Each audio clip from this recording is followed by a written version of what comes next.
Oi, gente, bom dia. Então, hoje a gente vai começar a estudar o sistema respiratório. Faltam só dois sistemas para a gente acabar o curso, o respiratório e o urinário. Vamos, então, para esse penúltimo tema aí.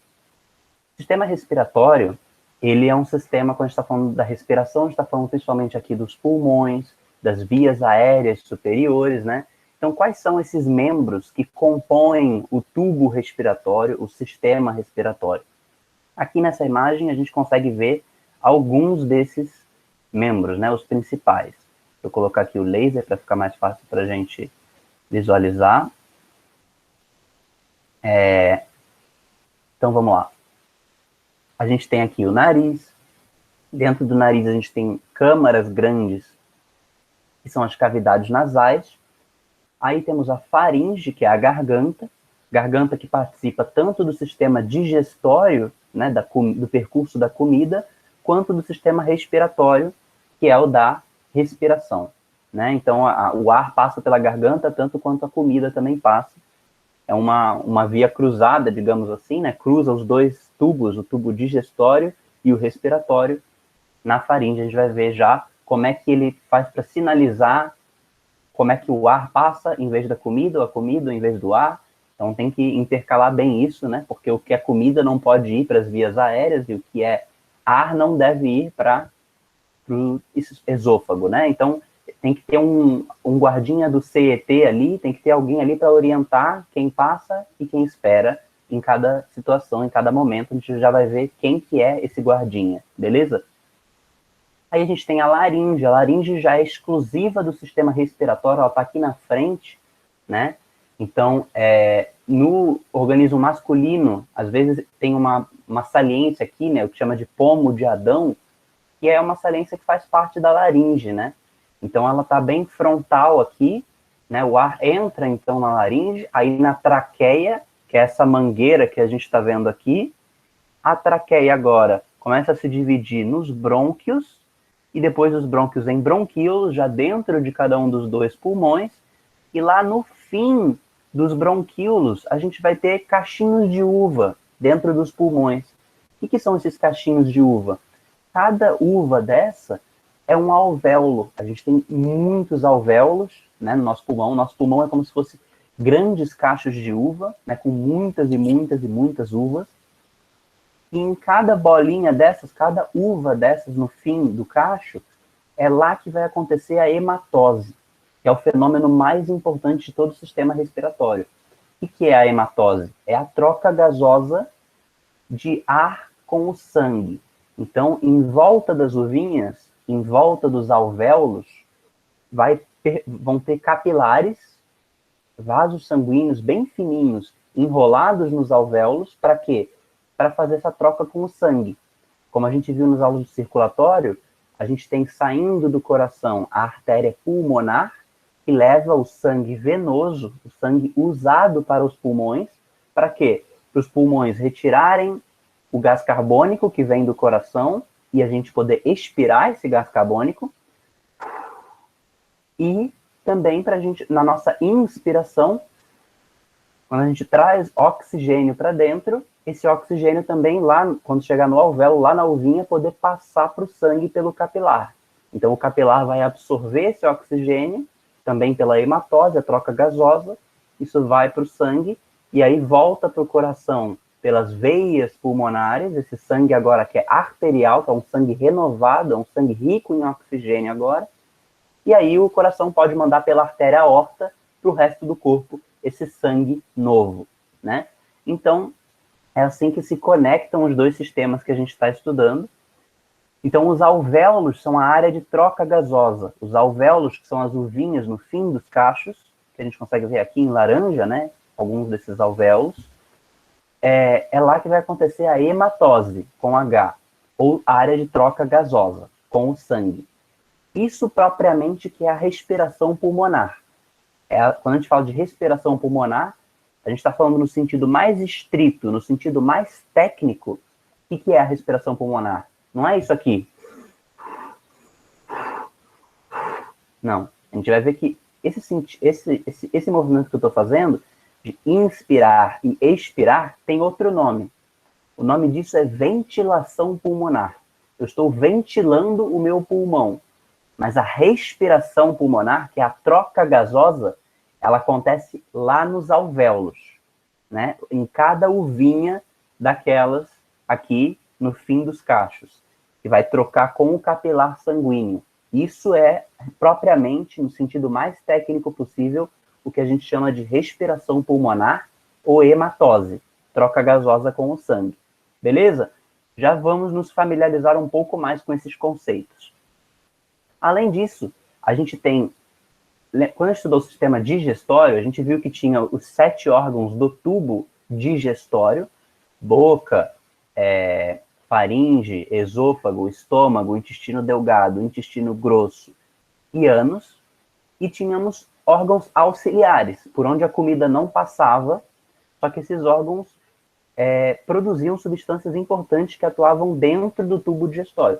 Por exemplo, o fígado, o pâncreas, as glândulas salivares e a vesícula biliar. São as 4 glândulas anexas ao tubo digestório, que são importantes, mas a comida não passa por dentro delas, né? Aqui vai ter uma coisa parecida. A gente tem órgãos por onde não passa o ar, como esses primeiros que eu disse para vocês: nariz, cavidades nasais, faringe, laringe, traqueia, brônquios e bronquíolos ou alvéolos. Só que eles vão ter uma função vital para o sistema, que são aqui os músculos, né? Diafragma e os músculos intercostais. É o funcionamento desses músculos que vai possibilitar a ventilação pulmonar. Vocês talvez já tenham parado para pensar: nossa, como é que eu consigo puxar ar para dentro e jogar ar para fora? Já pararam para pensar isso? Como é que a gente, no sentido popular, né? Como é que a gente respira? Esse negócio de... Estou falando respiração no sentido popular mesmo, de puxar ar para dentro e jogar ar para fora. Não respiração no sentido técnico, que eu acabei de falar, que é a hematose lá nos alvéolos, né? Como é que a gente faz essa respiração? Você já parou para pensar isso? É mágica? Eu penso e eu consigo puxar ar para dentro? O que tem dentro de mim que eu consigo puxar ar para dentro e jogar ar para fora? Assoprar ar. Já parou para pensar como que a gente faz isso? Como é que a gente tem essa arte, essa força de colocar ar para dentro e para fora?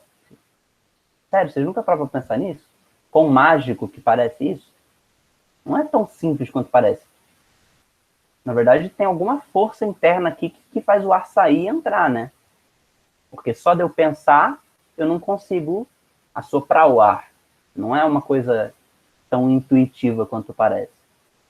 Então, hoje a gente vai entender como que funciona, como é que a gente consegue puxar ar para dentro e jogar ar para fora. Inspiração e expiração. Esses 2 movimentos juntos que a gente chama de ventilação pulmonar. E além disso, a gente tem a pleura. O que é a pleura? Ela é o revestimento dos pulmões. São 2 membranas, 2 pleuras, que a gente chama, que protegem e envolvem, como se fossem 2 capas dos pulmões, né? A gente vai ver como que essas capas protegem os pulmões em breve. Então, vamos continuar aqui. Nariz e cavidades nasais. Por que a gente respira pelo nariz? Por que fala assim, respira pelo nariz em vez de respirar pela boca? Tem alguma diferença entre respirar pelo nariz e respirar pela boca? Tem. Qual que é essa diferença? No nariz, algumas diferenças importantes, né? Quando a gente respira pelo nariz, o percurso do ar até chegar aos pulmões é maior. Pela boca é muito rápido. A gente respira boca, faringe, laringe, traqueia, brônquios, bronquíolos, alvéolos. Chegou lá para fazer a troca gasosa, a hematose nos alvéolos. Pelo nariz, passando pelas cavidades nasais, o percurso é maior, né? Então, as cavidades nasais são grandes, né? Elas têm várias camadas, digamos assim, várias câmaras lá dentro. Aumenta o tempo do percurso do ar. Quando a gente está precisando de ar muito rápido, às vezes a gente está correndo, está em desespero, alguma coisa, às vezes a gente respira pela boca, porque é mais rápido, né? Porque pelo nariz demora um pouco mais para o ar chegar. Só que esse demorar um pouco mais, ele é importante. Por quê? Porque, principalmente em situações onde está frio, esse percurso maior que o ar passa, isso aquece o ar que vai chegar nos pulmões. Então chega um ar mais ameno, né? Chega um ar menos agressivo para os pulmões. A gente respira direto pela boca em um dia que está muito frio, por exemplo, isso pode não ser tão bom, tão saudável para os pulmões. Quanto mais próximo da temperatura ambiente, da temperatura do nosso próprio corpo, né? 35, 36, 37 graus, chegar esse ar nos pulmões, mais vai ser adequado para eles. E quanto mais gelado esse ar chegar, pode ser mais agressivo, mais estranho para os pulmões, né? Então, aquecimento. Além disso, também a umidificação.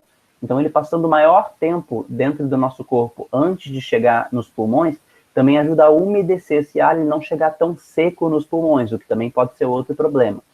E, tão importante quanto essas duas coisas, a filtração. O que é a filtração? Já devem ter ouvido falar que o ar que a gente respira ele é cheio de vírus e bactérias, né? Só que a grande maior parte desses vírus e bactérias, a gente respirando pelo nariz, a gente tem várias células ciliadas por todo aqui, né, no interior do nariz, nas cavidades nasais. E essas células ciliadas, na garganta, né, na laringe, assim por diante, essas células ciliadas, elas conseguem, às vezes, elas têm o muco respiratório, né, a secreção respiratória. Quando a gente fica doente, a gente produz muita secreção respiratória, né, tem que assoar o nariz o tempo todo, né, mas essa secreção respiratória, ela é do bem, né, às vezes a gente pode produzir demais, pode ser uma resposta infecciosa do organismo, digamos assim, né, mas ela tem uma função benigna, ela tem uma função boa para o organismo. Qual que é a função do muco respiratório? Junto com essas células ciliadas que revestem o nosso tubo respiratório por dentro, lubrificadas, digamos assim, por esse muco respiratório, por essa secreção, isso faz com que vírus e bactérias que a gente esteja inspirando, eles grudem e fiquem grudados, presos nesses cílios, né? E aí o nosso tubo respiratório, em vez de deixar isso chegar nos nossos pulmões, eles vão arrastando esses vírus, essas bactérias, para onde? Para o nosso tubo digestório. Eles arrastam, então, para o nosso esôfago, que vai descer para o estômago, em vez de entrar para os pulmões. Por que isso? Porque, gente, no nosso estômago e depois no intestino tudo, vai entrar em contato com enzimas altamente corrosivas, né? Então, ácido clorídrico, depois bicarbonato de sódio, mata praticamente todos os vírus, bactérias, protozoários, né, que não sejam adaptados para infectar o tubo digestório. Esses vírus e as bactérias que estão no ar, que são de infecção aérea, digamos assim, via secreções respiratórias, que a gente se contamina ao falar, ao tossir e ao espirrar, né, que a gente transmite para outras pessoas, que normalmente entram pelo nariz, esses vírus eles gostam de atacar o nosso sistema respiratório. Se o nosso corpo ele é esperto e consegue fisgar esses vírus e as bactérias antes deles chegarem nos pulmões, eles jogam essa galera, esses invasores, antes de invadir os pulmões, eles jogam lá para o tubo digestório e lá no tubo digestório eles são digeridos, né? Entrar em contato com o suco gástrico, o suco entérico, o suco pancreático é um teste absoluto de sobrevivência. Para a grande maioria dos vírus e bactérias é cemitério, é morte na certa, né? Então esse é o mecanismo de defesa, essa filtração que só acontece ou acontece muito mais, de forma muito mais segura pelo nosso nariz, quando a gente inspira pelo nariz. Então evitem respirar pela boca, né? É mais seguro e é mais saudável a gente respirar pelo nariz. Beleza? Claro que a expiração, às vezes a gente está praticando esporte, correndo alguma coisa, o mais importante é a gente inspirar pelo nariz. Mas como respirar pela boca realmente é mais rápido, não tem problema você expirar pela boca. Como em muitas atividades físicas, às vezes, né, o educador físico que está orientando, ele fala isso. Você inspira pelo nariz e expira pela boca. Por que isso? Porque realmente, expirar não tem problema. Você está só jogando o ar para fora, não precisa filtrar na volta, né? Então, pode expirar pela boca. O mais importante é que pelo menos a inspiração seja pelo nariz por causa dessas três coisas: aquecimento, umidificação e filtração. Beleza? E aí o que acontece? Só um outro porém, dentro das nossas cavidades nasais, a gente tem aqui alguns receptores, que são os receptores de olfato. Então isso aqui é importante para o sistema nervoso sensorial, que a gente não fala muito, né, no curso, mas aqui o nosso olfato, que a gente sente os cheiros, né? Isso tá aqui, ó, tem algumas células que elas têm início nas nossas cavidades nasais e elas têm prolongamentos até o bulbo olfatório, já lá no encéfalo, né? Então a gente consegue ver aqui como que essas mensagens, esses sinais são transmitidos para o encéfalo e a gente consegue perceber os cheiros, tudo bem? Células sensitivas ao olfato dentro das cavidades nasais. Então, uma coisa interessante também, além dessas funções de melhorar o ar que está entrando no nosso organismo. Aí temos aqui a faringe, né? Então vimos aqui está o nariz, cavidades nasais, agora a faringe, que é a garganta. E aqui a gente consegue muito bem ver, né, a função do guardinha do CET. O que é a função do guardinha do CET? Isso aqui é um cruzamento de trânsito, né, gente? A gente tem aqui, ó, tubo digestório, tubo respiratório, começando aqui pelo nariz, cavidades nasais, garganta e depois laringe aqui na frente. É esse o percurso do ar. E cruzando aqui temos o percurso que seria o da comida, né? Então a boca, garganta aqui, faringe, esôfago. Garganta e faringe é a mesma coisa, né? Faringe é um nome um pouco mais correto, mais técnico. Garganta é um nome um pouco mais popular, né? E aí o que acontece? O que acontece se a comida, em vez de ir para o esôfago, como deveria ir, para depois ir para o estômago e assim por diante, ir para a laringe? O que acontece? A gente engasga, né? Isso que é engasgar. É sem querer, sei lá, a gente tá... fala assim, ó, não fala de boca cheia, né? Isso é só uma questão de educação? Não. É uma questão biológica, fisiológica também. Porque se a gente está falando enquanto a gente está comendo, significa que o guardinha do CET que tem aqui, que é a nossa epiglote, a epiglote, ela fica subindo e descendo. Ela fica, às vezes, bloqueando a laringe para passar a comida para descer para o esôfago e liberando a laringe para poder respirar, né? Então ela fica abrindo e fechando ali a entrada da laringe. Se por acaso a gente está comendo e fica falando, o que vai acontecer com esse guardinha do CET, com a epiglote que fica controlando quem passa e quem espera? Ela vai ficar doida, né?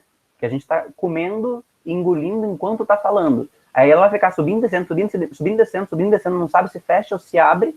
Aí pode acontecer sem querer da comida entrar, ou tentar entrar na laringe, por um engano, né? Se isso acontecer, a gente engasga, a gente começa a tossir.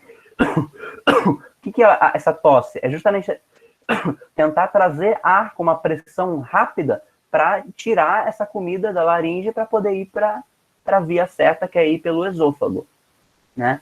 Então até se a gente engasga assim muito forte, até fala assim, não, bate nas costas, não sei o quê, para quê? Para tentar, às vezes, batendo nas costas, ajudar a tirar essa comida da laringe para ela ir para trás para o esôfago, né? Então, isso aqui tem relação importante com a epiglote, beleza? Então, temos aqui a nossa faringe. Agora vamos entrar aqui na laringe. A partir daqui, a gente chama de vias respiratórias inferiores. Essas aqui são as vias respiratórias superiores, né? Então, na parte de cima do sistema respiratório. Nariz, cavidades nasais e faringe. A partir aqui da laringe, a gente tem as vias inferiores, né? Chegando nos pulmões. Vamos ver o que tem de importante nessas vias. Laringe. Então, laringe, como eu falei para vocês, aqui, né, principalmente no sexo masculino, às vezes é um pouco mais acentuado, pomo de Adão, que é uma saliência aqui da laringe, né? A laringe, ela tem toda uma estrutura de cartilagem, né, que começa nela e vai se prolongar depois em forma de anéis na traqueia. Essa estrutura de cartilagem, a gente já vai ver na traqueia uma função essencial para ela, para que ela serve, né? Mas na laringe, o que a gente tem de especial são as nossas cordas vocais. Então, aquilo que dá a nossa voz, digamos assim, a nossa identidade vocal, são as pregas vocais. O que são essas pregas vocais, essas cordas vocais? São músculos, gente. São músculos por onde passa o nosso ar e a gente, desde pequeno, né, desde que a gente nasce, vai aprendendo a falar. O que é aprender a falar? A gente vai aprendendo a controlar esses músculos, né? Às vezes colocar maior tensão nesses músculos, às vezes relaxar eles mais um pouco.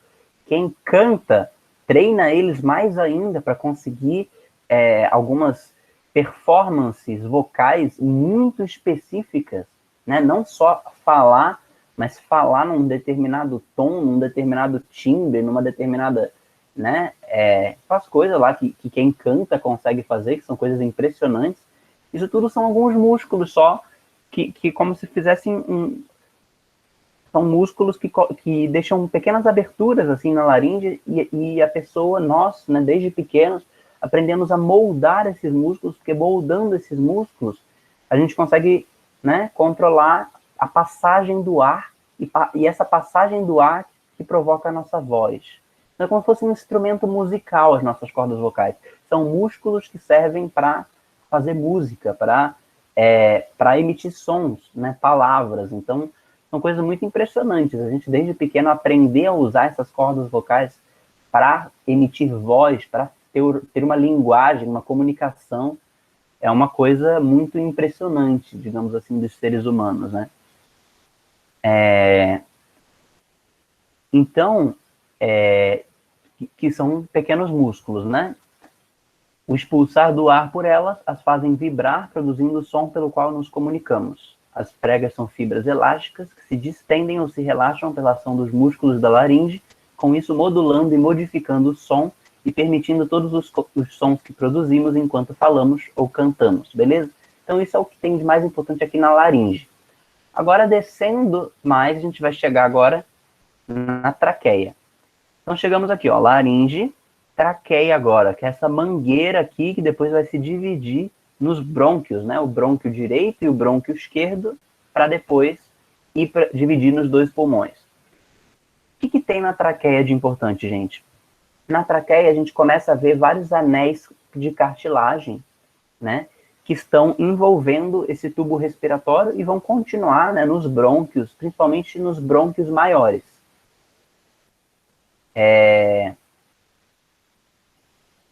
Tem uma pergunta aqui.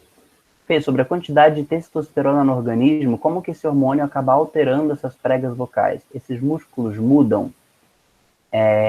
Então, Leandro, eu acho que sim, né? Eu não tenho uma resposta exata para te dar, mas se eu não me engano, sim, né? Então, no desenvolvimento das cordas vocais, às vezes tem no sexo masculino a testosterona tende, né? Tudo é uma tendência, mas nem sempre ou acontece na mesma intensidade, então varia muito de pessoa para pessoa, mas a testosterona eu acho que tem um papel importante aí em moldar um pouco, em fomentar um tipo específico de desenvolvimento nas cordas vocais do sexo masculino, né? Mas eu não sei em mais detalhes te informar sobre isso, beleza? Teria que pesquisar um pouquinho mais.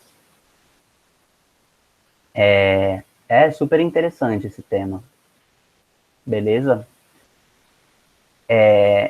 Então vamos lá, a traqueia. Por que tem esses anéis cartilaginosos em volta da traqueia? Pensa o seguinte, gente. Você já viu aspirador de pó? Por que o aspirador de pó, aquele tubo que liga ele o começo dele aqui, onde ele vai sugar a poeira, né? Do começo dele até o bichão mesmo, o aparelho, né? Ele é liso? É um tubo liso? Ou ele é um tubo sanfonado, né? Um tubo tipo como se fosse uma mola? Como que ele tende a ser a maioria dos aspiradores de pó? Normalmente ele é um tubo sanfonado, né? Ele é um tubo...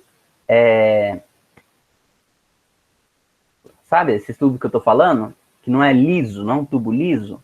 Ele é um tubo tipo uma mola. Por que ele é assim? Por que ele tem esse formato? Por que ele não é só liso? Porque no aspirador de pó, e da mesma forma também os nossos pulmões, acontece isso de uma forma bem parecida, eles estão o tempo todo lidando com uma variação de pressão forte, né? Então, existe uma variação de pressão muito forte nesse movimento de entrada do ar no aspirador de pó, né, até chegar lá no bichão, e também quando a gente está inspirando, né? Essa variação de pressão drástica, se não fosse sanfonado, se não tivesse mecanismos específicos, se ele fosse só liso, esse tubo, o que poderia acontecer nessa variação de pressão? Dependendo da pressão que tivesse de entrada ou de saída ali do ar, ele podia solapar. As paredes podiam grudar umas nas outras, né? E aí não conseguir passar ar. Né? Então, fechar a traqueia, ou brônquios menores, né? Eles fecharem e não conseguir passar ar, né? Dependendo da variação de pressão. Então, esses anéis de cartilagem, eles servem para ajudar a manter a traqueia sempre aberta, apesar da grande variação de pressão da nossa entrada e saída de ar o tempo todo. A mesma coisa o aspirador de pó. Ele é sanfonado, ele não é um tubo liso normalmente, justamente para ele não, para as paredes não grudarem umas nas outras com a variação de pressão e aí parar de passar ar, né? Então, tem que ser um tubo rígido quando ele quando está ventilando o ar por dentro dele, né? Para impedir que ele solape, que ele, né, grude as paredes umas nas outras, digamos assim.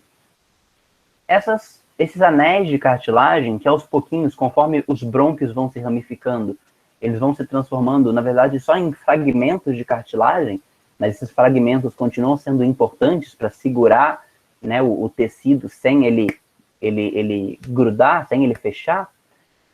Esses fragmentos, agora os brônquios, né, a partir daqui da primeira divisão, brônquio esquerdo, brônquio direito, para cada um dos pulmões, né, eles vão se dividir, então tem os brônquios primários, depois os brônquios secundários, depois os secundários, e no fim, finalmente, a gente vai ter os bronquíolos. Os bronquíolos já são ramificações dos brônquios bem finas, né, quase microscópicas. Eu não tenho certeza se são microscópicas, né, eu acho que, não sei se chegam a ser microscópicas, talvez sim, né, mas já é bem menor do que os brônquios. Então, brônquios, a gente tem os brônquios primários, secundários, terciários, aí depois, né, bem menorzinho, já vai ter a ramificação dos bronquíolos. Qual que é a diferença de brônquios e bronquíolos? É uma diferença muito sutil, gente. Os bronquíolos, eles já são tão pequenos que nem precisam ter mais cartilagem, né? Então, eles já são tecido liso mesmo, sem cartilagem, são muito pequenininhos, né? Não tem tanto fluxo de ar por eles só vão levar ar para um número reduzido de alvéolos, que são as uvinhas no fim do cacho, né? Então não tem necessidade mais deles terem pedaços de cartilagem ou anéis de cartilagem envolvendo eles, beleza? Então, essa é a pequena sutileza entre os dois, mas é muito difícil isso aqui cair. Por isso que tá em amarelo aqui, tá, gente?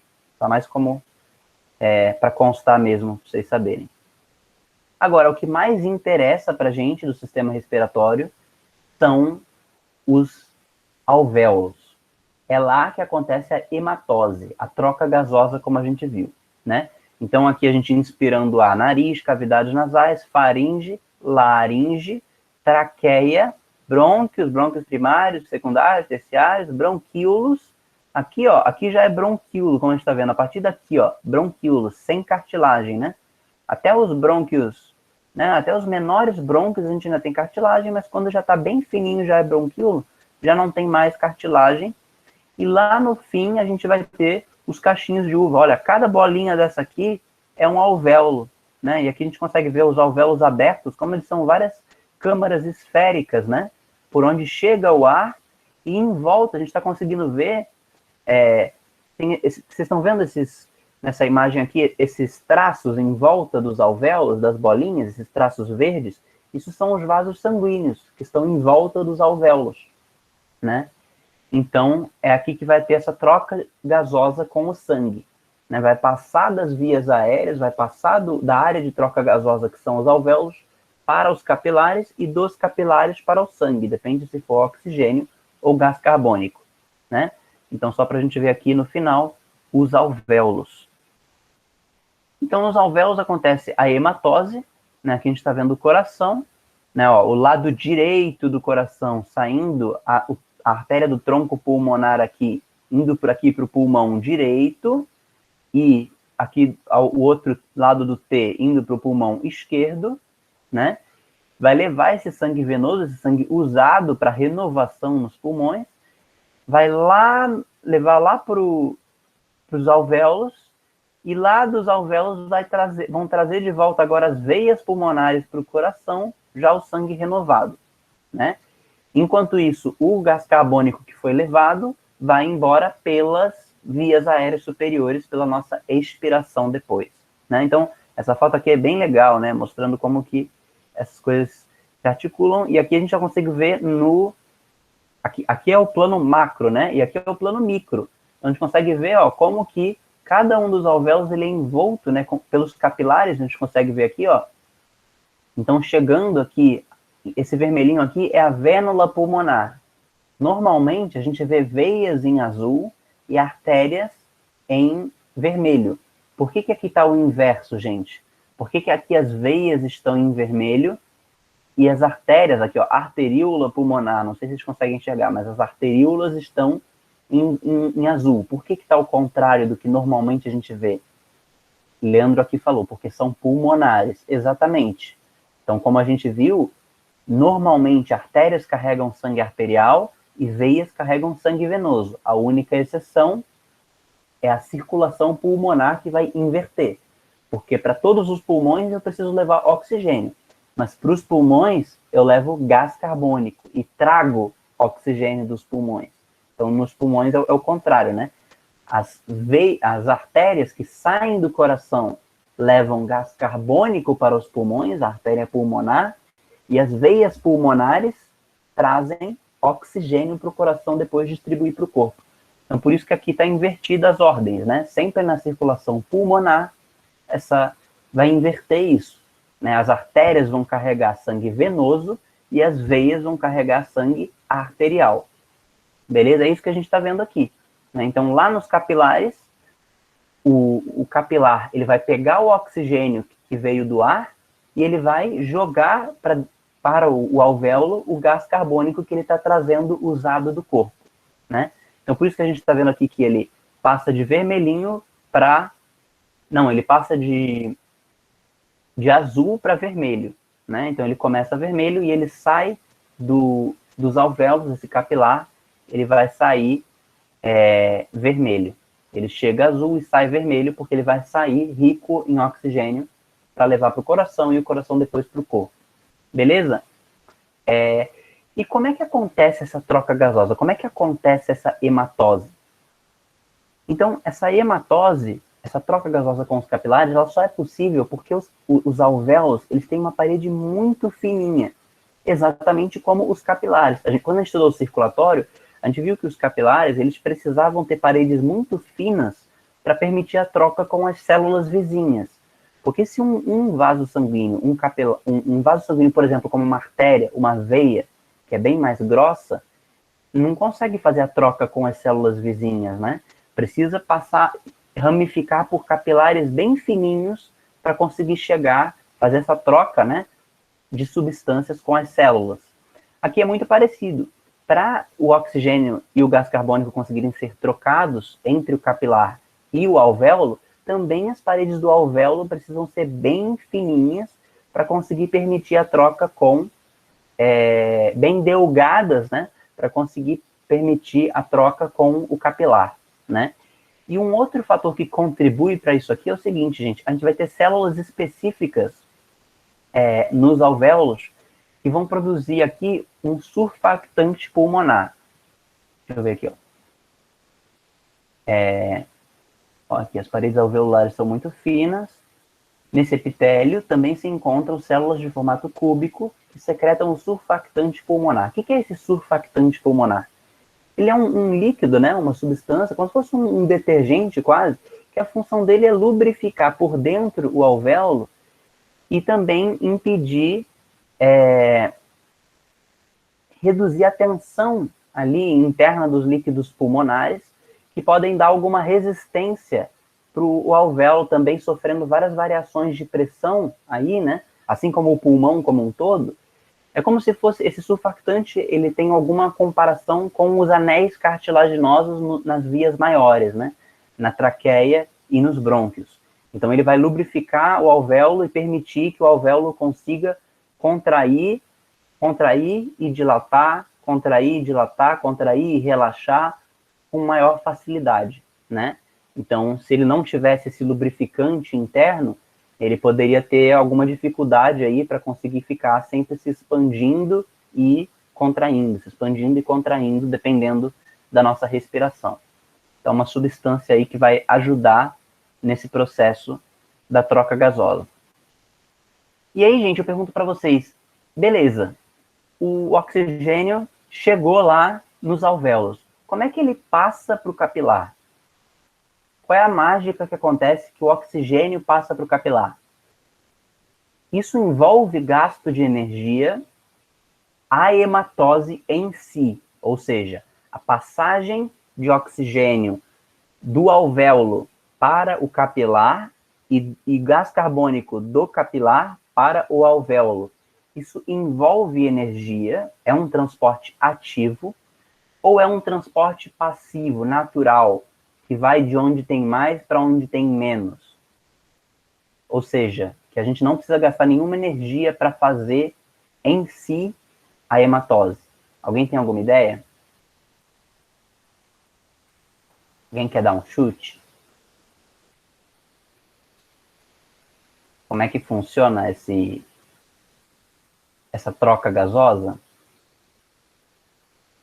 Ó, a Maria Eduarda falou aqui, ó, acho que sem gasto de energia. Exatamente, é sem gasto de energia, gente. O oxigênio chegando no alvéolo, ele passa naturalmente para o capilar. Por quê, gente? Onde tem mais oxigênio? Dentro do meu corpo ou aqui na atmosfera, fora? Onde que tem mais oxigênio? Dentro ou fora do meu corpo? Tem muito mais oxigênio fora do meu corpo do que dentro. Por quê? Porque dentro, todo o oxigênio que entra, eu consumo. O meu corpo consome todo o oxigênio que entra. Então, sempre vai ter falta de oxigênio. Então, essa falta de oxigênio do corpo faz com que, naturalmente, né, se tiver oxigênio lá no alvéolo, ele passa por diferença de concentração, por diferença de pressão do gás, né, vai ter maior pressão, a pressão atmosférica vai ser maior do que a pressão sanguínea do oxigênio. Então, naturalmente, o oxigênio só passa de onde tem mais para onde tem menos, atravessa as paredes fininhas do alvéolo e do capilar e vai do alvéolo para dentro do sangue, né, para dentro do capilar. E o gás carbônico é a mesma coisa, só que vai ser o contrário. Onde tem mais gás carbônico, no meu corpo ou na atmosfera? Onde tem mais gás carbônico? No meu corpo ou na atmosfera?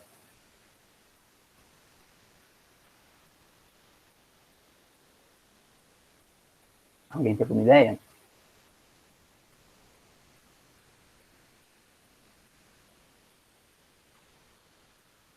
Tem mais gás carbônico dentro do meu corpo. Por quê? Porque o corpo humano, ele é uma fábrica de gás carbônico, né? O tempo todo o nosso corpo está produzindo gás carbônico. Em que processo? Na respiração celular, né? Qual que é a respiração celular? Eu preciso de glicose, que o sistema digestório me dá, e oxigênio, que o sistema respiratório me dá. Então, são os dois princípios fundamentais da sobrevivência, glicose e oxigênio, para gerar energia para o corpo. Esses dois são usados, são consumidos na respiração celular, e o produto da respiração celular, os resíduos que são formados, são gás carbônico e água. Então, todas as células do meu corpo, o tempo todo, estão produzindo gás carbônico. Então, o meu corpo, ele é lotado de gás carbônico que precisa ser constantemente jogado para fora, né? Tem muito mais, então, concentração de gás carbônico dentro do meu corpo do que fora. Então, também passa naturalmente do capilar para o alvéolo, de onde tem mais para onde tem menos. Tem menos, né, gás carbônico nas minhas vias aéreas e na atmosfera do que no meu sangue. então passa naturalmente dos capilares, a pressão é maior no meu sangue, a pressão parcial do gás carbônico é maior no meu sangue do que nos alvéolos e na atmosfera. Então passa naturalmente o gás carbônico, aqui a gente consegue ver a setinha, ó, o gás carbônico sai naturalmente para o alvéolo. É o contrário do oxigênio. Enquanto o oxigênio entra naturalmente no sangue, o gás carbônico sai naturalmente do sangue, sem precisar de gasto de energia nenhum. E mais uma coisa, não é só a hematose que acontece de forma natural, ou seja, essa troca gasosa entre alvéolo e pulmonar lá nos pulmões. Olha aqui esse quadrinho, gente. Ele está mostrando para a gente, é um resumo do sistema circulatório. Ó. Então, o gás carbônico, o oxigênio e o gás carbônico são trocados com os pulmões aqui nos alvéolos, né? Então, a gente está vendo aqui o capilar pulmonar, aqui, né? Aqui vai ter essa troca gasosa, gás carbônico passa para lá, gás oxigênio chega para cá. Aí esse sangue, agora rico em oxigênio, volta para o coração, pelo lado esquerdo, né? Left está aqui, ó, esquerdo, pelo lado esquerdo do coração. E agora o coração vai bombear pela artéria aorta para todos os tecidos, né? Tissue cells aqui são as células dos tecidos do corpo, né? Para todos os tecidos do corpo usarem esse gás oxigênio. Essas células vão pegar esse oxigênio e vão depositar nesse sangue agora o gás carbônico que elas produziram nesse tempo da sua própria respiração celular. Agora esse sangue rico em gás carbônico vai voltar pelo lado direito do coração, que vai bombear para os alvéolos pegarem de volta e a gente expirar esse gás carbônico, né? Então a gente viu que a hematose aqui, que é só esse processo aqui em cima, ela acontece de forma natural. Mas é só ela que é natural? Ou também as outras trocas gasosas, que não são só pulmonar, também são naturais? Tudo acontece de forma natural aqui. Porque a pressão do oxigênio do alvéolo, aqui para os tecidos, para o coração, para os vasos sanguíneos, para o coração, depois para os vasos sanguíneos mais perto das células, depois para o meio intersticial, que é o meio entre as células, né? O meio intercelular. E depois nas próprias células, essa pressão do oxigênio é sempre decadente. Ou seja, quanto mais perto das células do corpo eu estiver, menor é a pressão do oxigênio. Esse oxigênio, quanto mais longe dos pulmões eu estiver no meu corpo, quanto mais perto das células, né, no sistema circulatório eu estiver, já menor é a pressão do O2, do oxigênio. E o gás carbônico é o contrário. Como mais perto da fábrica, que está produzindo sem parar esses resíduos, é onde a gente tem a maior pressão do gás carbônico. Ó. Então a gente vê aqui, ó, nas células do corpo, a gente tem a pressão do gás carbônico por volta de 46 milímetros de mercúrio. Não precisa decorar esses números, tá, gente? Não precisa decorar. Isso aqui só para a gente entender como que esse transporte de um lugar para o outro acontece de forma natural pela variação da pressão, de onde tem mais para onde tem menos, tá? Olha a pressão do gás carbônico, 46 milímetros de mercúrio nas células do corpo. No meio intersticial, que é o meio entre as células, ainda nem estamos no vaso sanguíneo, tá? Já é 45, já é um pouquinho menor. 45 milímetros de mercúrio é a pressão do gás carbônico. Agora, aqui no alvéolo, já reduz para 40 milímetros de mercúrio, ou seja, já é uma pressão do gás carbônico um pouco menor. E no ar atmosférico, a pressão é de 0,3 milímetros de mercúrio. Vocês conseguem ver por que naturalmente o gás carbônico tende a sair do sangue, vir para as vias aéreas e a gente expelir esse gás carbônico para fora? Porque tem muito mais gás carbônico proporcionalmente ao espaço ocupado, né? Muito mais nas células do nosso corpo, depois no sangue e depois nas vias aéreas e na atmosfera, né? Vai ter muito mais no corpo do que na atmosfera, e gradativamente até chegar mais perto da atmosfera. E o oxigênio é o contrário, né? Então vamos olhar a pressão do oxigênio. A pressão atmosférica do oxigênio é 160 milímetros de mercúrio. Nos alvéolos, essa pressão já diminui para 104 milímetros de mercúrio. No capilar, no lado venoso, ou seja, o lado que já pegou oxigênio nos alvéolos, 104 milímetros de oxigênio também.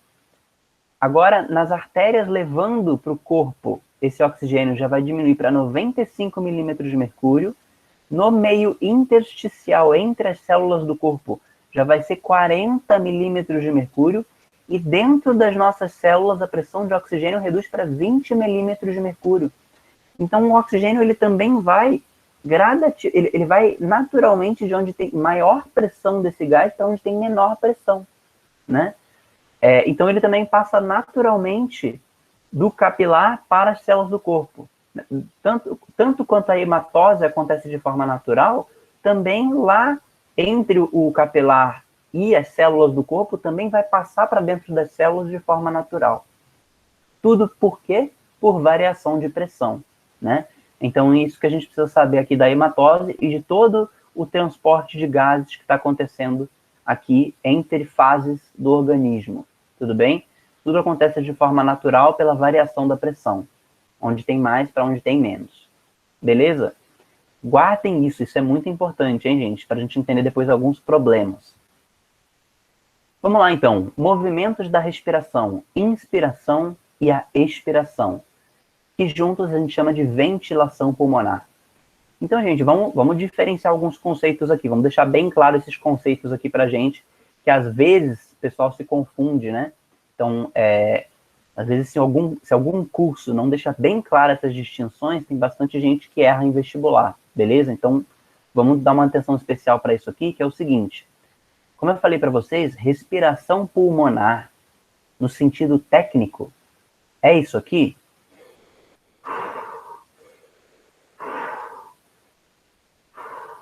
No sentido mais técnico, mais correto, isso aqui, inspirar e expirar, é respiração pulmonar? Não. O que eu chamo de respiração pulmonar no sentido mais correto do termo? O que é respiração pulmonar?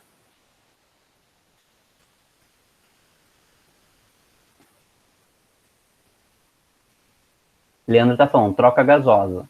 Onde? Troca gasosa onde? Com o sangue onde? Nos alvéolos, exatamente. Ou seja, respiração pulmonar é sinônimo de... Começa com H.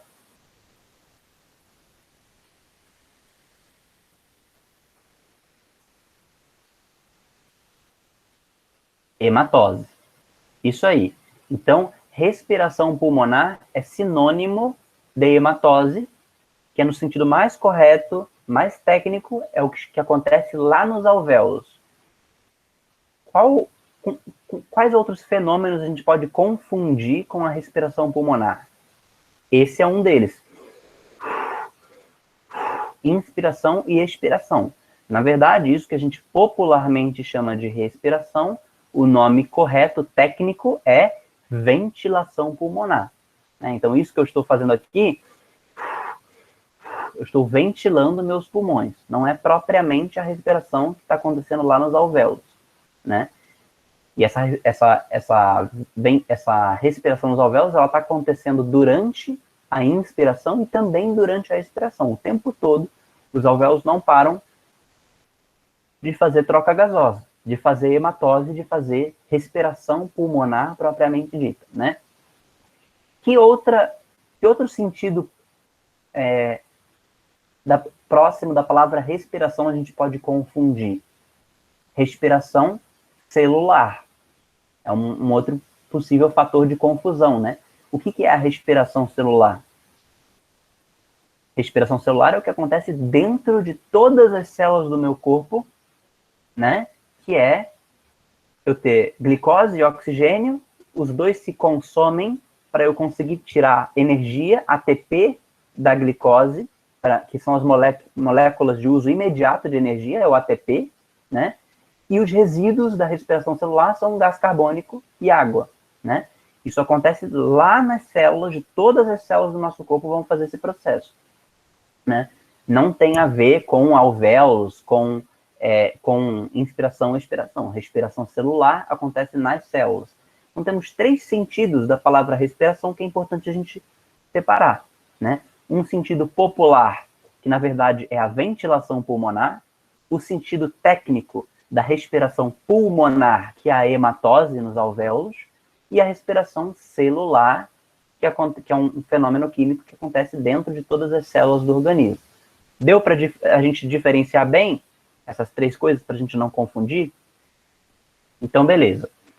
Então, gente, vamos ver essa ventilação pulmonar, né? Quando a gente está inspirando e expirando, como que isso funciona, então? Eu falei para vocês que a gente ia ver como é que funciona essa mágica, né? Como que funciona essa mágica, gente? É o seguinte, a gente tem o diafragma, que é um músculo bem grande, que fica logo embaixo dos pulmões, a gente está conseguindo ver aqui, ó. E também, em volta dos pulmões, a gente tem as nossas costelas, né?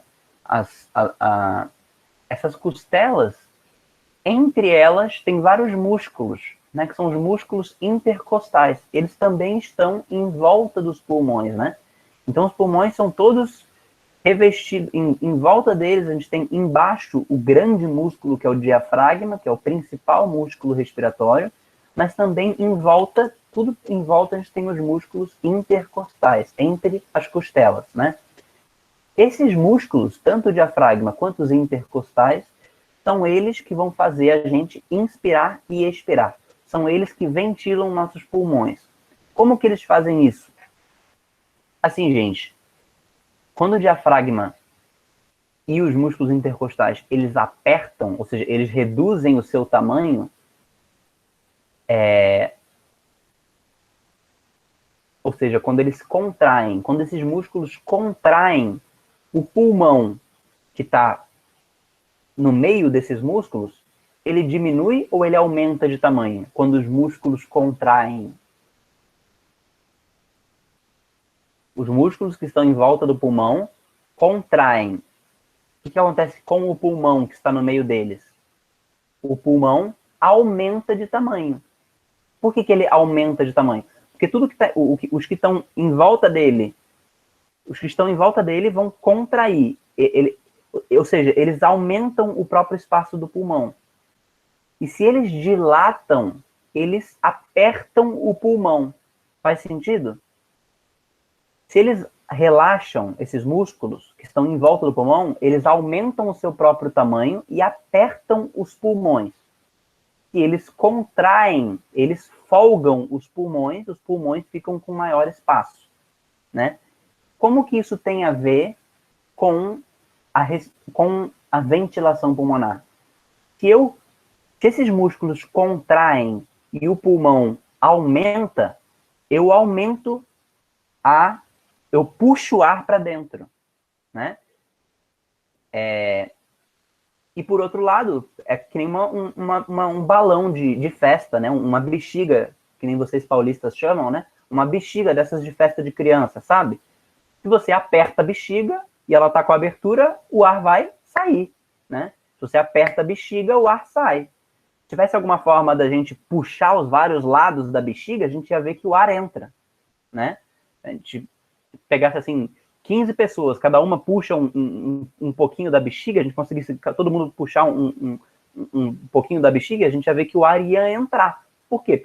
Porque eu aumento o espaço, vai aumentar o volume, isso vai puxar por pressão o ar para dentro. E se eu espremo essa bexiga que já está cheia de ar, esse ar vai sair se tiver uma abertura, né? Então esse é o mecanismo, né?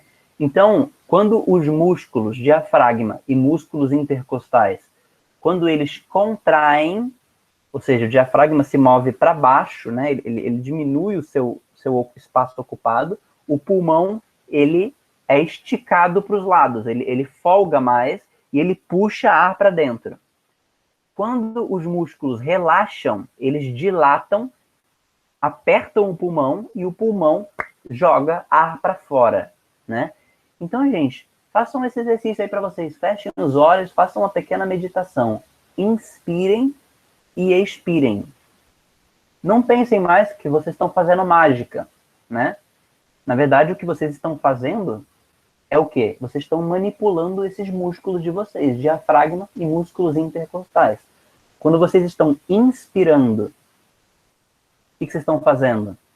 Na inspiração, vocês estão contraindo o diafragma e os músculos intercostais de vocês. Contraem os músculos, você puxa ar para dentro. Relaxa os músculos, você joga ar para fora, porque você está apertando os pulmões para jogar esse ar para fora, né? Então faz uma pequena meditação aí, inspira o ar e expira o ar, e lembra que ao inspirar e ao expirar, você está manipulando os seus músculos respiratórios, beleza? Contrai o diafragma, puxa ar para dentro, relaxa o diafragma, expulsa ar para fora. Faz sentido como que isso funciona? Beleza? Esse é o mecanismo, então, da ventilação pulmonar. Aí, gente, agora, então, eu já passei, digamos assim, a teoria geral do sistema respiratório para vocês. Agora vamos ver alguns problemas que aparecem aqui relacionados, e muita atenção, né? Enem, FUVEST, Unesp gostam muito de explorar esses problemas. Pode perguntar, Cíntia, qualquer coisa, se fugir muito assim, aí depois a gente explora melhor no finzinho, mas fica à vontade para perguntar. Oi, tá me ouvindo? Oi, tô ouvindo. É assim, tem um negócio chamado abdominal a vácuo, já ouviu falar? Não, nunca ouvi. Então, ele é meio que um abdominal, só que você não prende a respiração, você contrai todos os músculos do estômago, pode-se dizer. Você suga a barriga, entende? E nessa você tem que tirar todo o ar do seu pulmão e segurar a barriga e prender a respiração bem. Aí parece que você tá prendendo a respiração, só que no caso você tá segurando os músculos da barriga. Eu não sei dizer se se aplica nessa teoria ou não, entende? Nossa, interessante. Eu nunca ouvi falar sobre isso, então nem sei muito comentar. Mas vou dar uma pesquisada, interessante isso aí. Abdominal a vácuo? Isso, a vácuo. Ah, legal. Vou dar uma pesquisada, ver o que eu descubro sobre isso aí. Ok. Beleza? Então, aí, gente, então, com esses conceitos gerais que a gente viu, a gente vai ver agora alguns problemas, né? Algumas coisas que acontecem. Vamos tudo relacionar os conceitos agora, né? Respiração boca a boca, né? Como que funciona a respiração boca a boca? A respiração boca a boca mais correta possível, como que ela seria, gente? Seria assim. Ó, presta atenção. Então, tem uma pessoa que eu preciso fazer respiração boca a boca nela, né? O mais correto, mas ninguém faz, e em nenhum filme fazem isso, seria como fazer essa respiração boca a boca. Assim, ó. Eu tenho que puxar ar para poder dar ar para essa pessoa, né?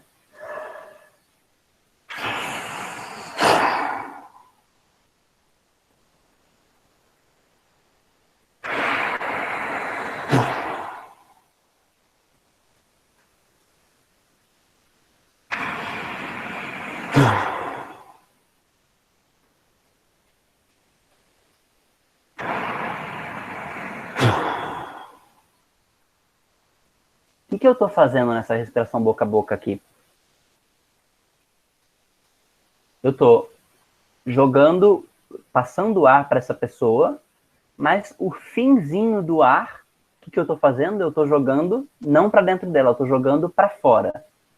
Por que o finzinho do meu ar eu estou jogando para fora? Isso a gente não vê em filme nenhum, né? Ninguém faz isso.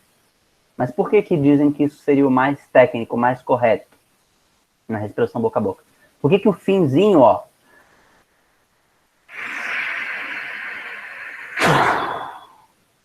por que o finzinho eu jogo para fora? Alguém tem alguma ideia? Em vez de passar para a pessoa.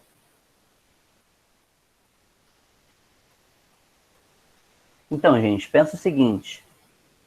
Ó, vamos voltar aqui.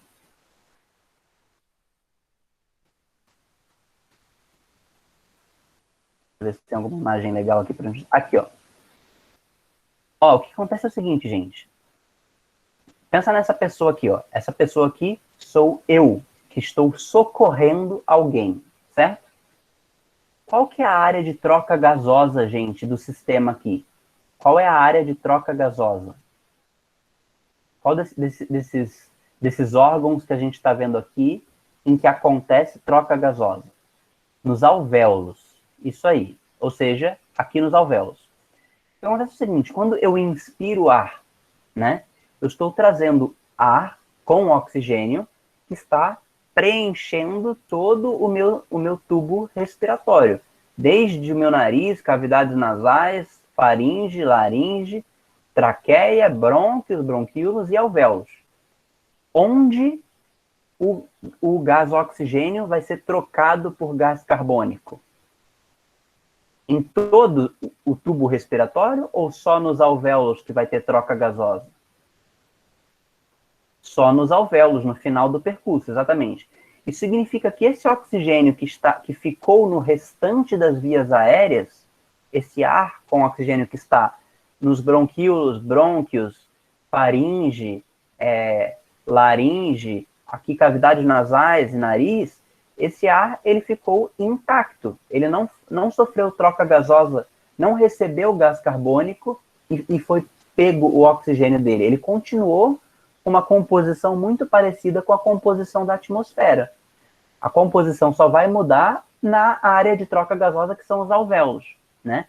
Então, o que acontece? Quando eu faço a respiração boca a boca, qual é o ar que sai primeiro, gente, para eu passar para a pessoa que eu estou socorrendo?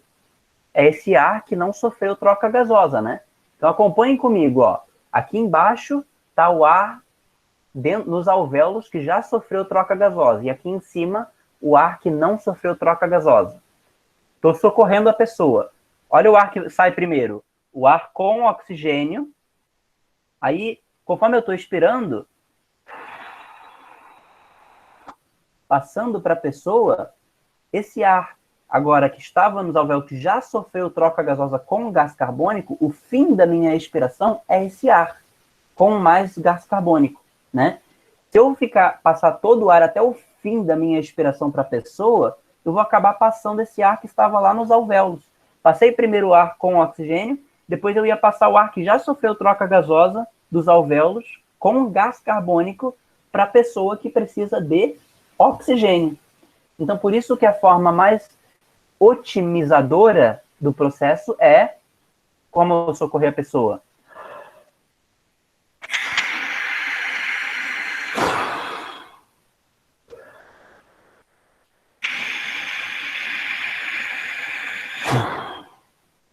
Porque o finzinho da minha expiração é o ar que sofreu troca gasosa dos alvéolos.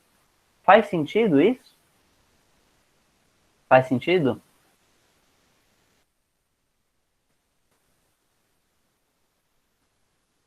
Aqui, ó. É isso que nós estamos vendo aqui, ó. A massa de ar que sai primeiro na expiração é o ar que estava retido nas vias aéreas e, portanto, não sofreu troca gasosa. Ainda é rico em oxigênio, que será passado para a pessoa que está sendo socorrida pelo procedimento. Beleza? Então, é só um ponto aqui para a gente lembrar que não é o tubo respiratório inteiro que faz troca gasosa. É só as vias aéreas, é só o alvéolo que tem hematose. Nos outros, o ar fica paradão lá até ser movimentado. Beleza? Como que chega o oxigênio para as células dessas vias aéreas superiores, se elas não conseguem pegar oxigênio, se o oxigênio não é consumido no interior delas? Da mesma forma que o oxigênio chega para todo o resto do corpo, por capilares sanguíneos, né? Então, também, para as células que compõem as vias aéreas superiores, o oxigênio vai chegar depois de passar pelo sistema circulatório, pelos capilares sanguíneos que vão levar esse oxigênio para lá. Beleza?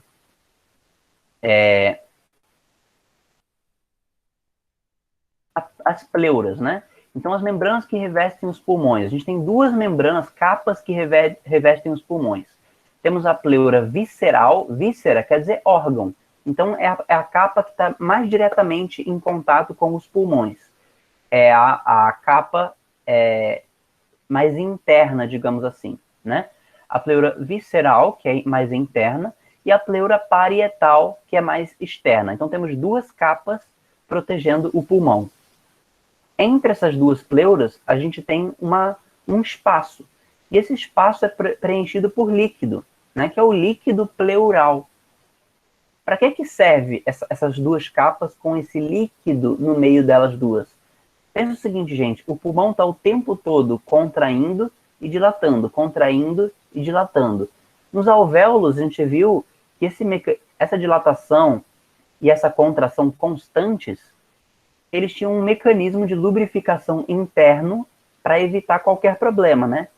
O que era esse mecanismo? O surfactante pulmonar, como se fosse um detergente, um lubrificante interno que deixa bem lubrificadinho para ele conseguir, com facilidade e flexibilidade, né, expandir e contrair. Isso os alvéolos.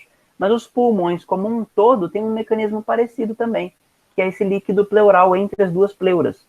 Então, se não tivesse esse líquido, conforme o pulmão aumentasse e diminuísse, dilatasse e contraísse, as duas pleuras iam raspar uma na outra, ia ter atrito e uma podia rasgar na outra, né? Um tecido rasgar no outro. As células de uma pleura rasgarem, né, entrando em atrito com as células da outra pleura.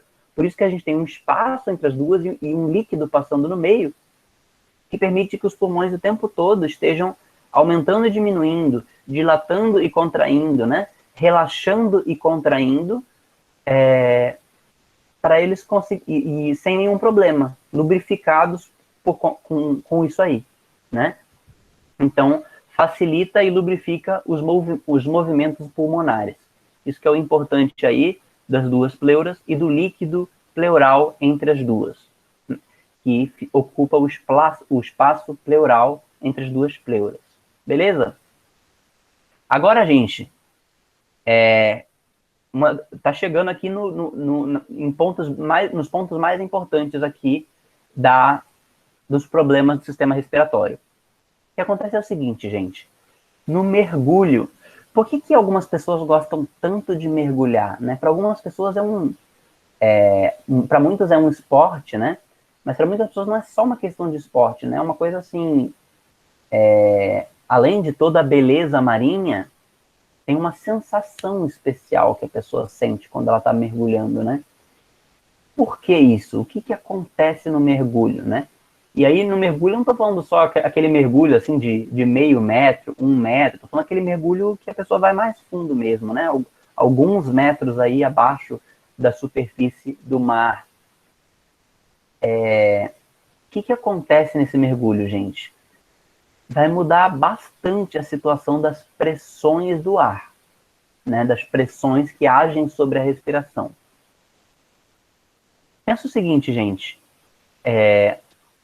Numa situação no nosso ar atmosférico, qual é qual é o gás mais predominante no nosso ar atmosférico? Qual que é o gás mais predominante na atmosfera? Alguém tem ideia? Ó, o Leonardo falou aqui, nitrogênio.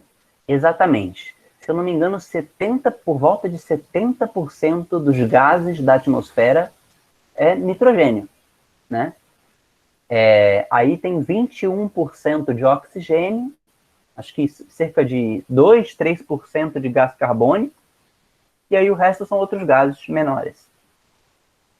Ou seja, 70% do ar é nitrogênio. Em condições normais, esse nitrogênio entra no nosso sangue?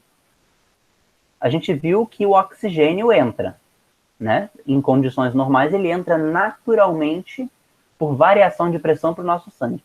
E o nitrogênio, ele entra em condições normais, ele passa para o nosso sangue também? O nitrogênio, em condições normais?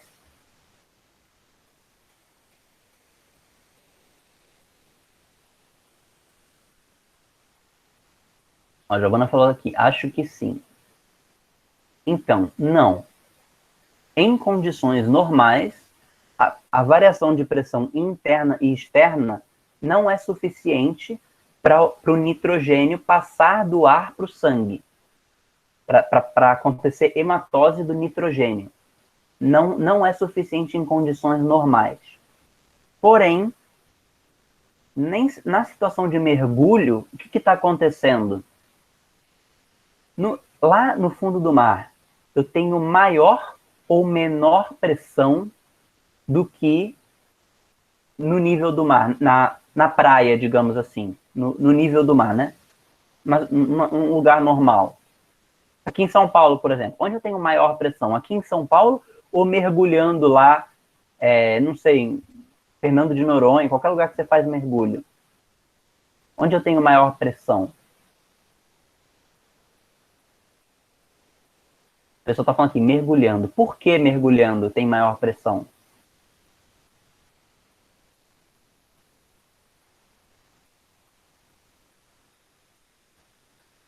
Por causa da altitude, o Leandro está falando aqui.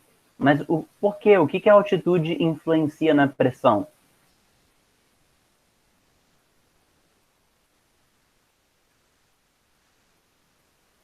O que a altitude influencia na pressão?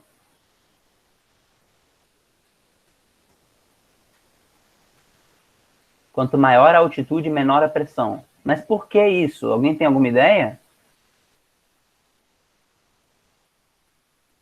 Por que quanto maior a altitude, menor a pressão? Menos oxigênio, estou falando aqui. Beleza, mas por quê? Por que quanto mais alto, menos ar? E por que debaixo da água eu tenho maior pressão? Tem mais gases pressionando, por causa da coluna de ar, estão falando aqui. Isso, vocês estão se aproximando, né? Mas é basicamente por causa da gravidade, né?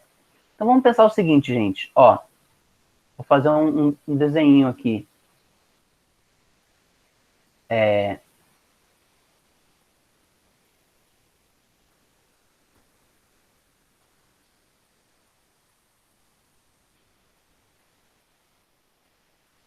Ó, o parça aqui na imagem está mergulhando lá embaixo do mar. Aqui estamos um pouco acima do nível do mar e aqui estamos bem na altitude, né? Então vamos fingir que aqui são 3.000 metros de altitude.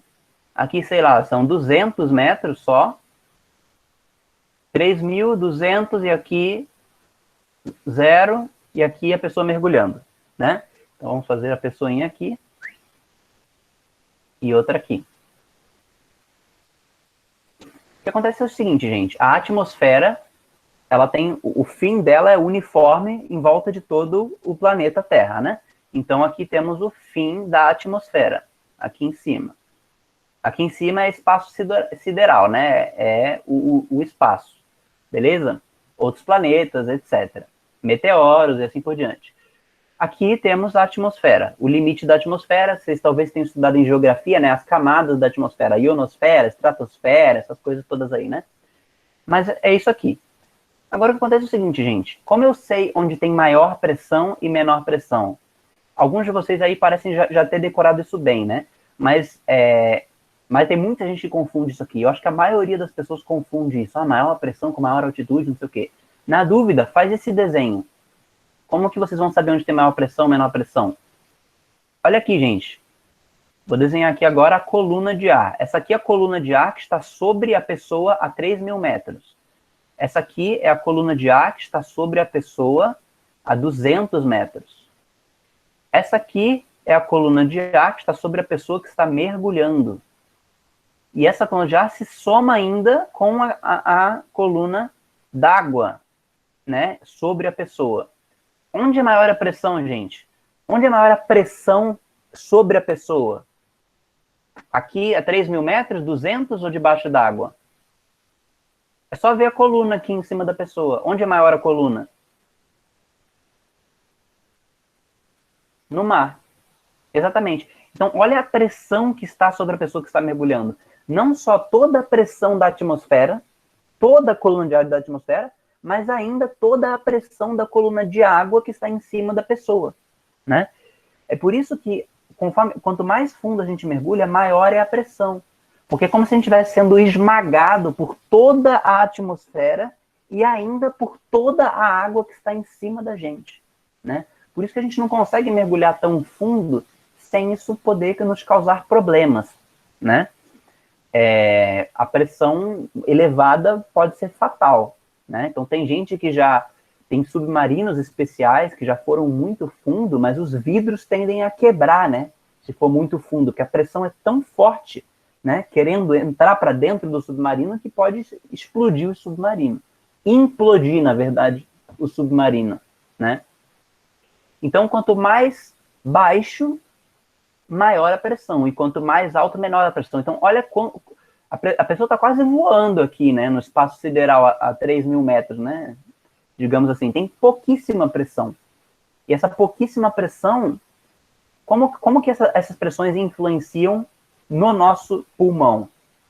Gente, a pressão dentro do nosso corpo, ela é ditada pelos nossos processos internos, pela nossa respiração celular, etc. Então, ela tende a ser, qualquer altitude que nós estejamos, a pressão interna tende a ficar estável, né?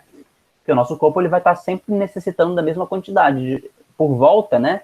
Da mesma quantidade de oxigênio e etc. O que vai mudar em um ponto de altitude para o outro é a pressão atmosférica. Como que isso influencia a troca gasosa? Gente, vamos pensar o seguinte. A gente viu que a troca gasosa ela acontece de forma natural, de onde tem mais para onde tem menos, certo? Então, ó, eu tenho numa situação normal, aqui no nível do mar, São Paulo está a 700 metros de altitude do mar, aqui onde nós estamos, São Paulo, né? Então, vamos aqui, ó, São Paulo. Essa aqui é a pressão atmosférica, essa aqui é a pressão interna do meu corpo, em São Paulo, beleza? Agora, em La Paz, na Bolívia, calma. Primeiro, em São Paulo, tá? Essa aqui é a minha pressão interna do meu corpo, que é um pouco menor do que a pressão externa atmosférica. É por isso que em São Paulo o oxigênio passa naturalmente, né, da atmosfera para dentro do meu sangue, porque tem mais oxigênio na atmosfera do que no meu sangue, então naturalmente vai de onde tem mais para onde tem menos. Em La Paz, na Bolívia, né, ou lá em Cusco, no Peru, 3.300 metros acima do nível do mar. Como é que é a pressão externa em Cusco? É maior ou menor? A pressão externa. A pressão atmosférica. Ela é menor. Como a gente viu aí, quanto maior a altitude, menor a pressão atmosférica, né? O que vai acontecer se eu coloco a pressão atmosférica menor nas minhas trocas gasosas? O oxigênio vai entrar no meu corpo com maior ou menor intensidade? Com menor pressão atmosférica? O oxigênio vai entrar com maior facilidade ou maior dificuldade no meu sangue?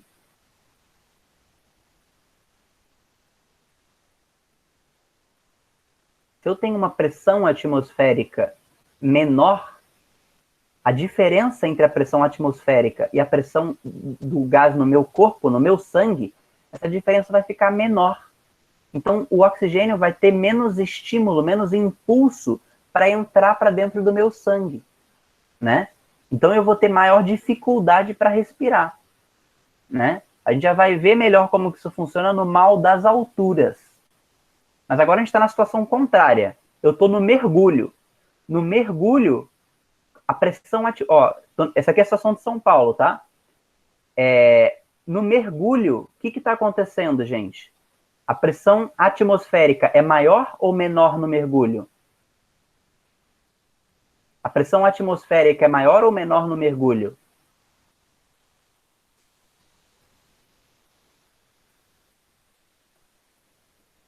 No mergulho, a pressão atmosférica é maior. Olha a pressão atmosférica maior aqui, ó. Isso significa que os gases vão entrar com maior ou menor facilidade no meu sangue? Com maior ou menor intensidade no meu sangue, os gases?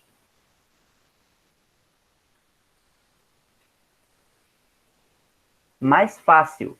Com muito maior intensidade, os gases vão passar da atmosfera para o meu sangue, para os capilares, né, na hematose, com muito mais facilidade. Tanta mais facilidade que até o nitrogênio, que em situações normais não entraria no meu sangue, ele vai conseguir entrar. Porque a pressão externa vai ser tão alta que é como se estivesse empurrando para dentro a maior quantidade de gases que pode para dentro do meu corpo. Faz sentido isso? Então, o que acontece? Quando a pessoa mergulha, normalmente, ela sente o nitrogênio entrando dentro da corrente sanguínea. E qual é o efeito que o nitrogênio tem dentro do nosso sangue? É um efeito de droga. É como se a pessoa estivesse bêbada, ou se como se a pessoa estivesse drogada de alguma forma, né? Sob efeito de algum entorpecente. Então, tá aqui, ó, narcose por nitrogênio, né? Aqui na figurinha a gente tá vendo aqui, tá escrito em inglês, né? Who needs beer when you can dive? Quem precisa de cerveja quando você pode mergulhar? Porque quando você mergulha é como se você tivesse uma sensação corporal muito parecida como alguém que está ficando bêbado, né? É um narcótico o nitrogênio no nosso sangue, né? Então a pessoa quando ela está mergulhando, o nitrogênio gasoso, por causa da maior pressão, vai ser empurrado para dentro do sangue, né? A maior pressão externa. Então os gases, não só o oxigênio, mas também o oxigênio que entrava em situações normais vai entrar mais oxigênio, e o nitrogênio que não entrava vai passar a entrar para dentro do sangue, né? O aumento na quantidade de nitrogênio sanguíneo pode levar a uma condição chamada narcose por nitrogênio, que os sintomas são similares àqueles da ingestão de álcool, né? Como eu falei. Embora a narcose por nitrogênio seja mais amplamente divulgada e conhecida, alguns estudos apontam para a existência de narcose por oxigênio. Olha que louco isso. Então, até o oxigênio que a gente respira every day, todo dia, se entra mais oxigênio do que a gente está acostumado, isso também pode ter um efeito narcótico sobre a gente. Ou seja, a gente ficar drogado com oxigênio. Olha que loucura isso, né? Mas isso é só uma pequena curiosidade, tá, gente? O que mais interessa pra gente aqui é o nitrogênio, tá? Porque é ele que vai entrar em maior intensidade. Então, ela é prejudicial? A Cauana está perguntando aqui. Não, não é prejudicial. Você só precisa tomar cuidados, né? Então, na situação de mergulho, o nitrogênio vai entrar. Qual que é o perigo? O que o mergulhador... Tem algum problema o mergulhador entrar nitrogênio no sangue? Por si só, não. Por si só, não tem problema. Ele talvez se sinta meio bêbado lá debaixo d'água, mas isso em si não é um problema, né? Tem muita gente até que gosta dessa sensação. Você só precisa saber lidar com os riscos, né? Quais são os riscos? Eu já adianto aqui, gente, eu vou precisar pegar alguns minutos extras, porque eu já estou vendo que eu vou conseguir concluir talvez a aula hoje, então eu vou aproveitar para terminar, tá? A aula. Eu vou precisar de um pouco mais, alguns minutos a mais, tá? É por causa da pressão que aqueles animais da zona abissal têm a cara deformada? Não sei, Leandro, se é por causa disso. Né? Mas é uma boa teoria, mas eu não sei se é por isso, beleza? Mas a pressão realmente, quanto mais fundo, maior a pressão, né? Então, tá, ele tá lá embaixo. Vimos aqui, narcose por nitrogênio. Qual que é o perigo agora? A narcose em si, passar nitrogênio para o sangue é algo inevitável, quase no mergulho. Vai acontecer, o nitrogênio vai entrar para dentro do sangue porque tem maior pressão lá embaixo. Tá, beleza. Mas qual que é o risco aqui? O que eu preciso me dar conta? O risco da narcose por nitrogênio é o mal dos mergulhadores. Agora sim, é que eu estava no slide anterior, eu vim para esse aqui, mas o desenho eu devia ter feito nesse aqui, tá? Mal dos mergulhadores, né? O que acontece no mal dos mergulhadores? Então vamos lá, a pessoa está lá embaixo, mergulhando, tem nitrogênio. Se ela subir muito rápido para a superfície, o que pode acontecer? Pode não dar tempo suficiente desse nitrogênio sair todo, né? Porque lá embaixo os gases estão todos sob muita pressão, eles estão comprimidos. É por isso que ele está tão comprimido o gás que ele consegue passar para a corrente sanguínea, né? É por isso que o nitrogênio passa lá para dentro. Se eu subir muito rápido para a superfície, o que vai acontecer? Pode não dar tempo de todo o nitrogênio sair do meu sangue para fora, e aí eles estando descomprimido, eu subindo muito rápido para a superfície, ele pode se descomprimir antes de sair para fora. E o que ele vai fazer no meu sangue? de um gás bem comprimido e dissolvido no sangue, sob uma menor pressão agora, o que ele vai fazer? Ele pode virar uma bolha no meu sangue. E é aí que está o risco, né? A gente não dá tempo suficiente, ter uma subida para a superfície muito rápida, então o nitrogênio que estava comprimido e dissolvido no sangue, no meu corpo, não dá tempo de ele sair todo pela minha expiração, então ele vira bolhas, né? Sob menor pressão, ele dilata, ele fica mais folgado sob menor pressão na superfície, né?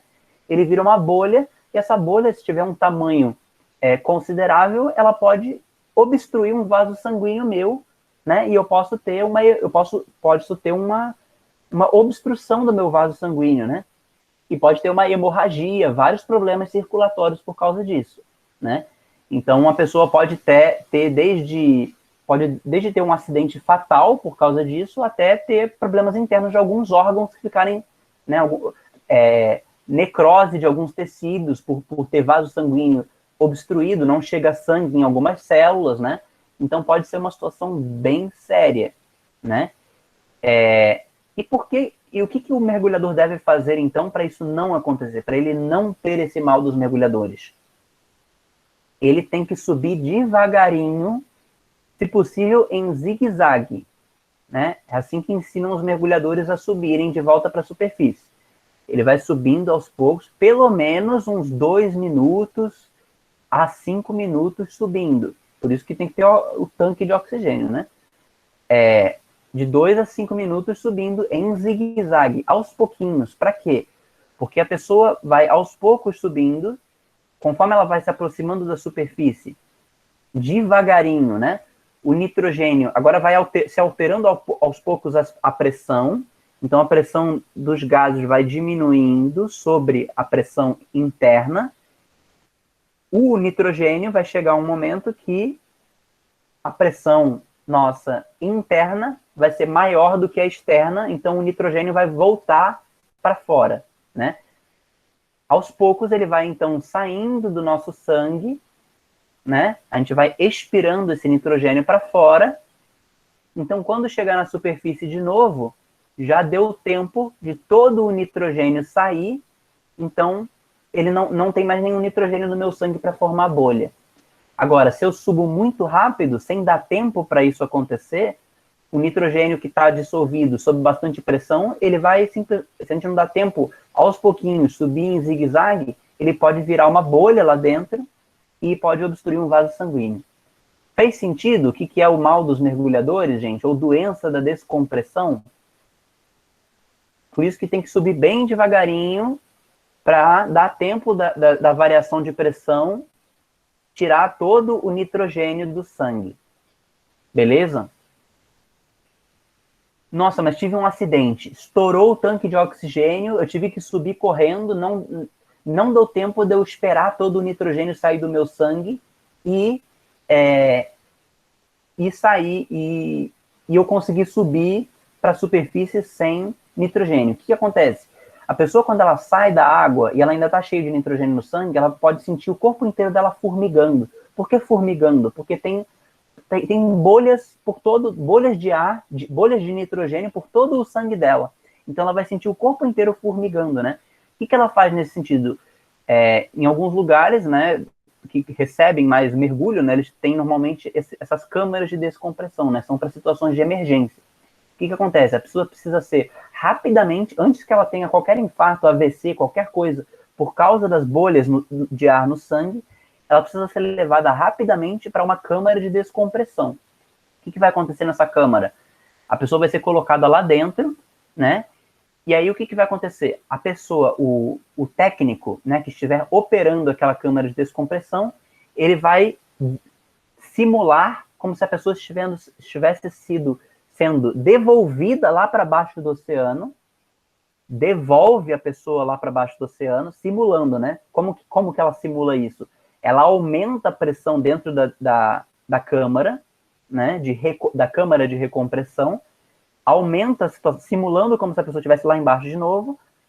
Ou seja, nessa câmara, o que vai acontecer com as bolhas?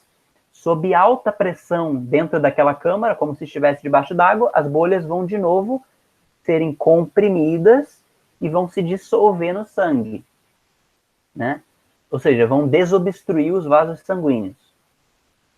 Agora, ele vai aos pouquinhos, o técnico, né, da câmara vai aos pouquinhos diminuindo a pressão, simulando aquilo que a pessoa deveria ter feito, né?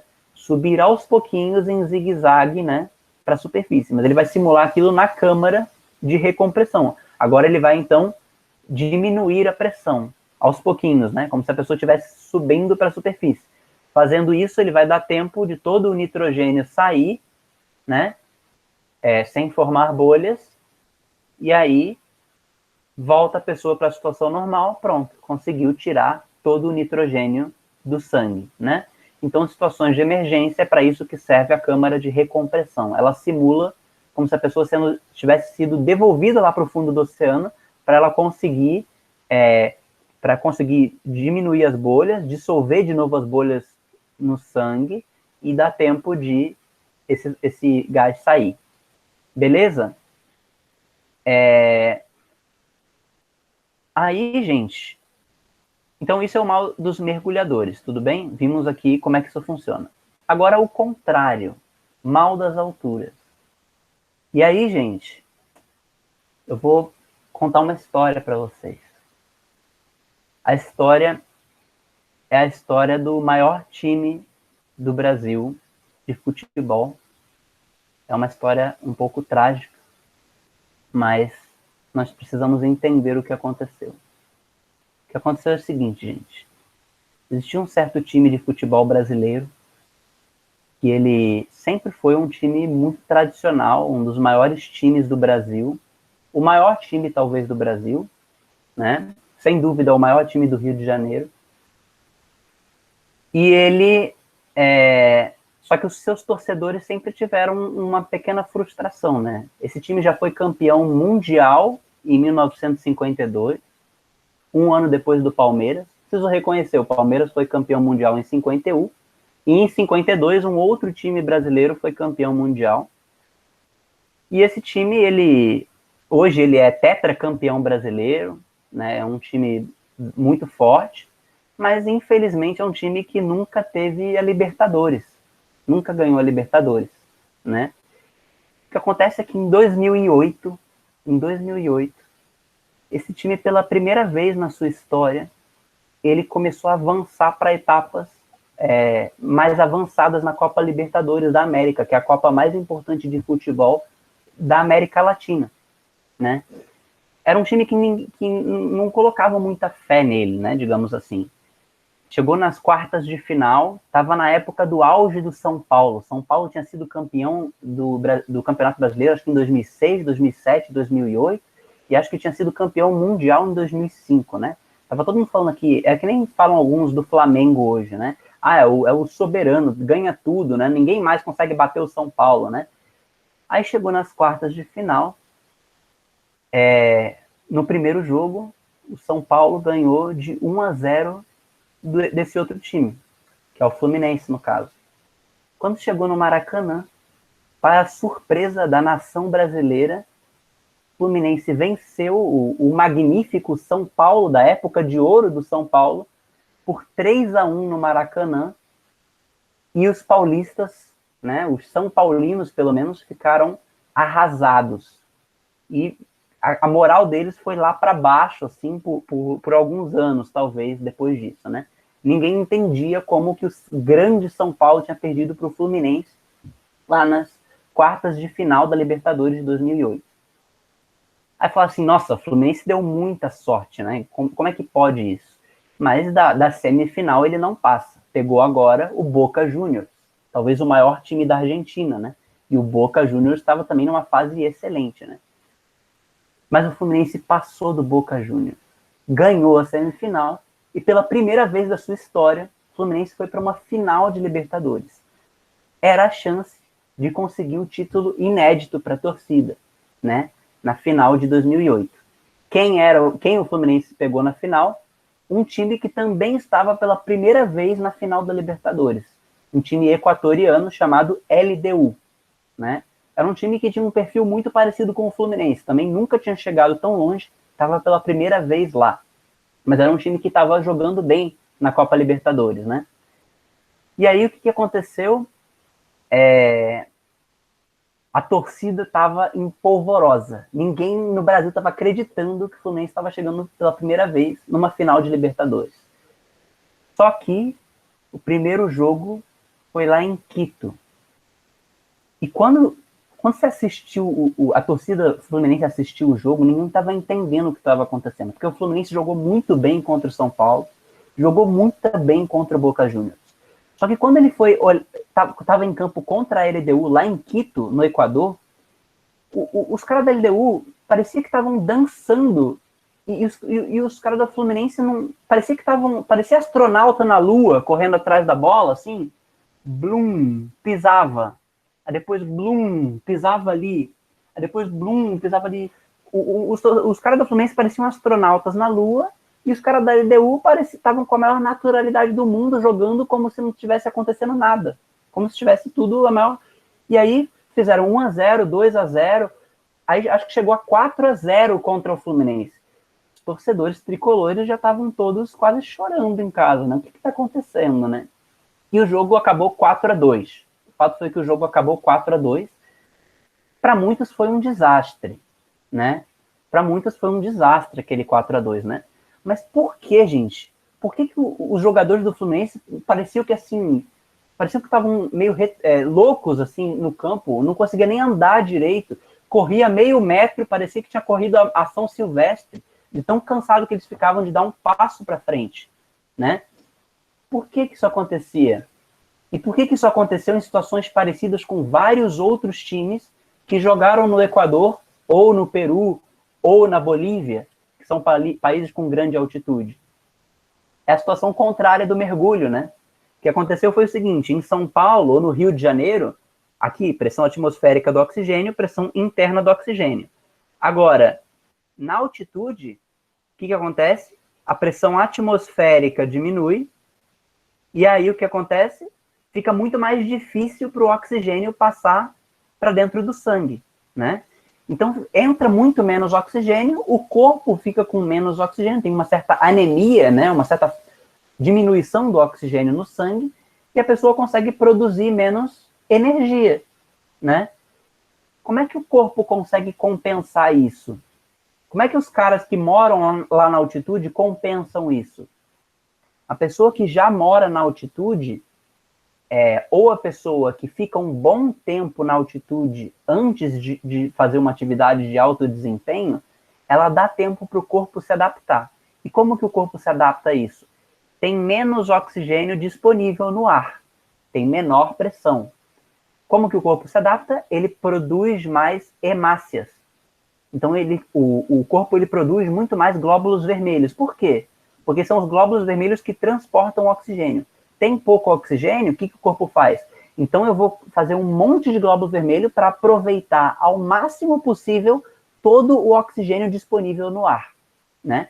Então a pessoa que mora na altitude, ou a pessoa que se permite ficar alguns dias, pelo menos, na altitude, o corpo se adapta produzindo mais glóbulos vermelhos para conseguir aproveitar muito melhor o oxigênio disponível, né? Essa é a forma de adaptação. Agora, se o time ele vai com 2 dias de antecedência viajar para o Equador ou para a Bolívia, ele não vai dar tempo para essa adaptação acontecer. O corpo não vai conseguir produzir mais glóbulos vermelhos a tempo para conseguir ter o mesmo rendimento que ele tem aqui no nível do mar, né? Então, por isso que os caras vão lá para La Paz, para Quito e etc, e parece que são astronautas na Lua, não conseguem nem andar direito, fica blum, pula para lá, pula para cá, a bola, 1 minuto depois, ele vê que a bola passou e foi gol, né? Na hora que está sendo gol, ele ainda está pedindo passe. Então, é isso que acontece no mal das alturas, né? Então, mal da montanha, mal das alturas ou hipobaropatia, né? Exposição aguda a baixa pressão parcial de oxigênio nas altas altitudes. Ocorre normalmente acima dos 2.400 metros. A porcentagem de oxigênio no ar é de 21% e permanece praticamente inalterada até os 21 metros. Ou seja, não é a porcentagem do oxigênio que muda, porque a porcentagem de porque todos os gases vão ter a mesma porcentagem, só que todos os gases também vão ter menos. Tem menos oxigênio, também tem menos nitrogênio e gás carbônico. Então não é a porcentagem, é a pressão parcial de oxigênio. Num determinado volume de ar, eu vou ter muito menos oxigênio, nitrogênio, gás carbônico, todos os gases. Para a gente, o fato de ter menos oxigênio é o mais determinante, né? Então, gente, é o número de moléculas por determinado volume de ar que cai com aumentos de altitude, resultando uma densidade menor. Consequentemente, a quantidade disponível de oxigênio para manter a agilidade mental e física diminui em grandes altitudes. Para poder se adaptar ao ambiente com menor pressão atmosférica, principalmente o esportista, precisa passar alguns dias naquela altitude para que o corpo aumente a quantidade de hemácias no sangue e, consequentemente, possa transportar mais oxigênio. Beleza? Fez sentido? Ó, gente, essa questãozinha aqui, ó. Hipóxia ou mal das alturas consiste... Foi do Enem essa questão aqui, ó. Não precisa nem ler o resto. A alteração da concentração de hemoglobina oxigenada no sangue ocorre por causa da elevação da pressão arterial.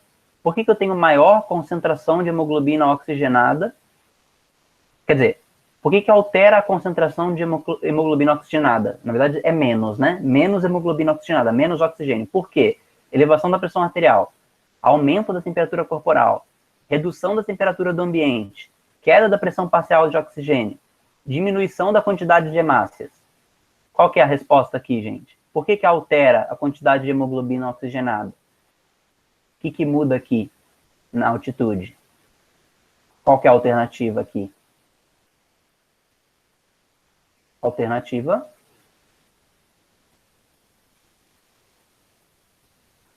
D de dado. Queda da pressão parcial de oxigênio. Beleza? Tem menos oxigênio, assim como todos os outros gases também tem menos ar de uma forma geral, tem menos pressão parcial de oxigênio, então por isso que tem menos hemoglobina oxigenada no sangue nas alturas. Beleza? Gente, isso foi o principal. Tem só algumas outras coisas aqui. Pneumotórax é um problema, quando se fura alguma pleura e entra ar lá dentro, no espaço pleural, mas isso aqui é só curiosidade, tá, gente? Não é cobrado em lugar nenhum. Aí a gente tem aqui, isso aqui também é só curiosidade, tá? Asma brônquica e os tipos de bronquite, tá? Bronquite aguda, normalmente é inflamatória, e a bronquite crônica é a que a pessoa tem, né? Às vezes por motivos genéticos, progressivos, ou por causa do fumo. A gente aqui, eu vou precisar de alguns minutos para explicar depois o enfisema pulmonar, então eu vou terminar a aula, e na próxima aula eu finalizo, vou precisar de 5 minutos só para finalizar isso aqui, mas para não atrapalhar muito o próximo professor aí, tá bom, gente? Então na próxima aula a gente finaliza essa questão aqui e começamos o sistema urinário. Beleza?